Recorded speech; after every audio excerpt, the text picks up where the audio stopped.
Wow, that's interview in itself. The best incarnation of the character, I would have to say, right now is Tom Hardy's Venom from the Venom films, simply because I like Tom Hardy as an actor. I think he's fantastic, and I really do appreciate this interpretation of Venom on screen, with the exception that he doesn't have the spider insignia on his chest.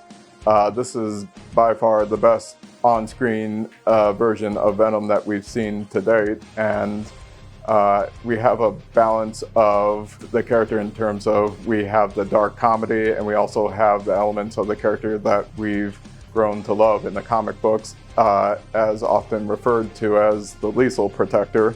So we have a character that isn't afraid to get his hands dirty, whereas characters like Spider-Man won't cross the line in killing bad guys, where Venom isn't afraid to do that. I'm sorry, Cletus. Fuck this guy.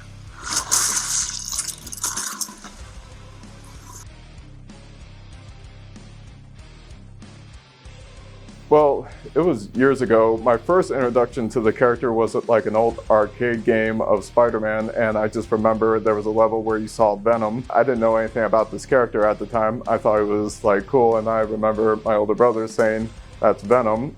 And then '94 came around. That was the animated show of Spider-Man, and I just remember seeing the character in the intro title sequence.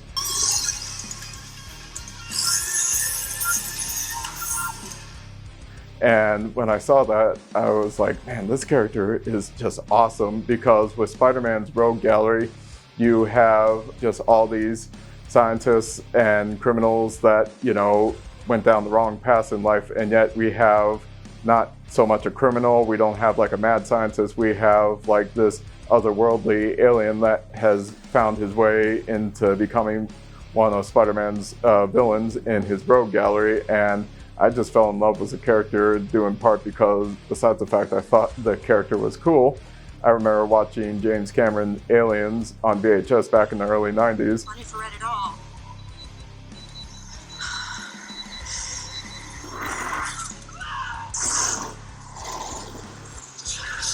That, much like how I love the creature design for Aliens, when I saw Venom, it's like, oh wow, Spider-Man has a villain in his rogue gallery that looks like a xenomorph. So naturally, because of my love for that movie, when I saw Venom, it's like, oh wow, Spider-Man has a xenomorph in his rogue gallery. And from there, I just became like a huge fan. And I just remember when I had gotten my first trade paperback of the character, it was called Venom Lethal Protector. And when I just started reading that book, I was just blown away, because not only this character wasn't so much a villain, more than he eventually became an anti-hero. And I just loved the story arc behind, Eddie Brock finding his own way and, trying to do good in the way similar to Spider-Man, but his own past, obviously. And I've just been a fan of the character ever since.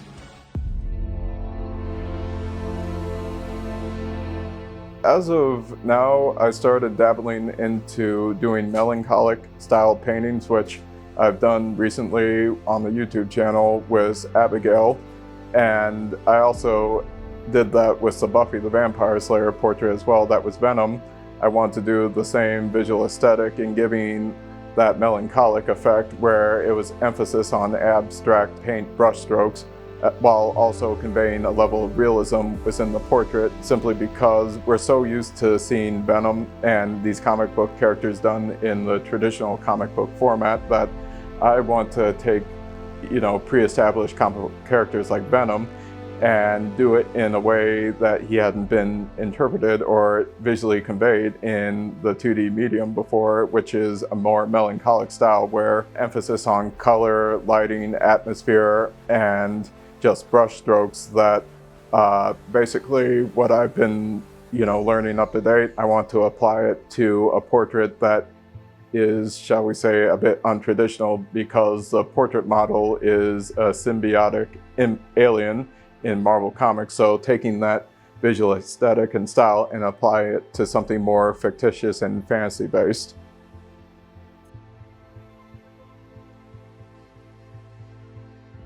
Let me put it to you this way. When Wolverine made his first debut in the comic books, it was in the pages of The Incredible Hulk, and when he debuted in that particular issue, Wolverine was trying to kill the Incredible Hulk.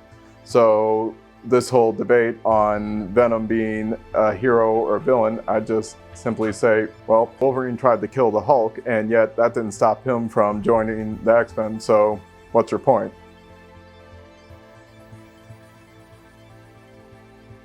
I can only, express my side as a fanboy and my love for the character that, quite honestly, I think there were many ways to introduce Venom into the MCU compared to what we saw at the end of Spider-Man No Way Home.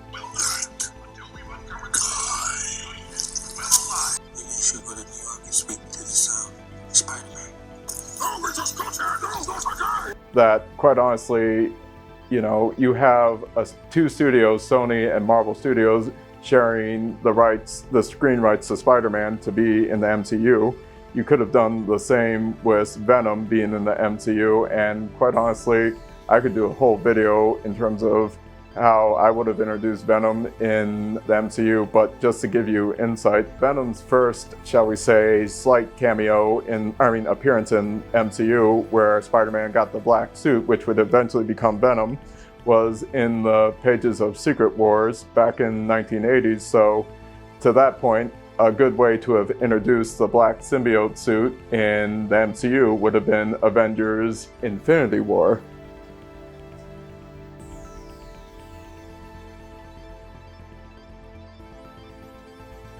I found myself having a lot of favorite artists that have drawn Venom over the years, but to name a few, obviously you can't say you're a fan of Venom if you don't reference co-creators such as Todd McFarlane, who did the first appearance of Venom in the Spider-Man 300.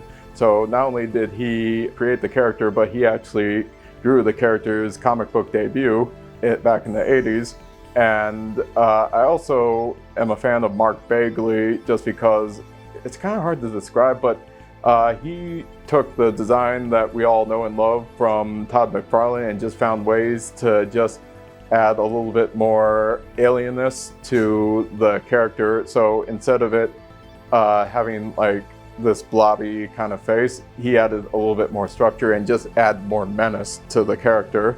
Another artist that I admire who draws Venom, his name is Gabriel Del Otto. He is an Italian artist that draws and paints in a traditional manner that when I see him drawing Venom, I took a lot of great inspiration to seeing how he would draw and paint Venom, and took influence from that when I was doing my portrait, just because the artist has a great way of conveying realism within oil and paint. And I just love how the artist was able to convey a level of menace and extraterrestrial horror into the character's look and appearance. Another artist, even though he only went on to do one cover, I hope I'm getting his name right, his name is Bruce Jensen. He did the cover art for Spider-Man: The Venom Factor. And even though we saw Venom in just that one panel on the novel, that panel in itself, I remember seeing it when I was a kid. This was before CGI. This was before any form of computer graphics. This was the most realist version of Venom I think I had ever seen. And from that, I just took a great level of inspiration and wanted to bring that level of ominous and menace that Venom is and bring it into my personal portrait, even though you don't see Eddie Brock's eye. But I still want to bring that level of flair and attitude to the character as these artists done in their work to my portrait.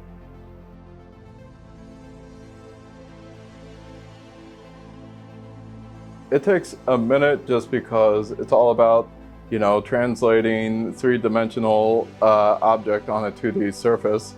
So it's just a matter of figuring out how to capture that movement, how to capture that expression, that lighting onto a 2D surface, and it can be quite challenging at a first glance, but it's all about the process in terms of starting little, medium, large. As far as drawing and painting is concerned, you start with big and work your way to smaller details.